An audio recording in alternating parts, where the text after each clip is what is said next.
ایک دفعہ کا ذکر ہے، ایک ہری بھری گھاس والی وادی میں ایک غرور سے بھرپور اور تیز دوڑنے والا خرگوش رہتا تھا۔ وہ ہمیشہ فخر سے کہتا، میں جنگل کا سب سے تیز جانور ہوں، کوئی مجھے ہرا نہیں سکتا۔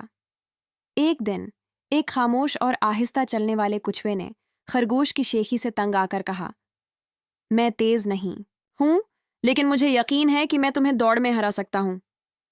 یہ سن کر خرگوش زور زور سے ہنسا، تم مجھے ہرا دو گے؟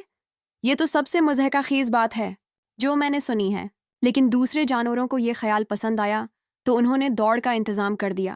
دوڑ کے دن خرگوش فوراً دوڑ پڑا اور کچھوے کو بہت پیچھے چھوڑ دیا۔ اسے اپنے جیتنے کا اتنا یقین تھا کہ وہ ایک درخت کے نیچے آرام کرنے لیٹ گیا اور سو گیا۔ دوسری طرف کچھوا آہستہ آہستہ لیکن مسلسل بغیر رکے چلتا رہا۔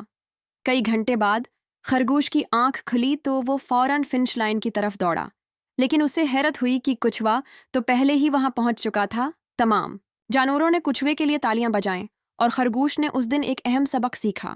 سبق مستقل مزاجی اور صبر کامیابی کی کنجی ہے۔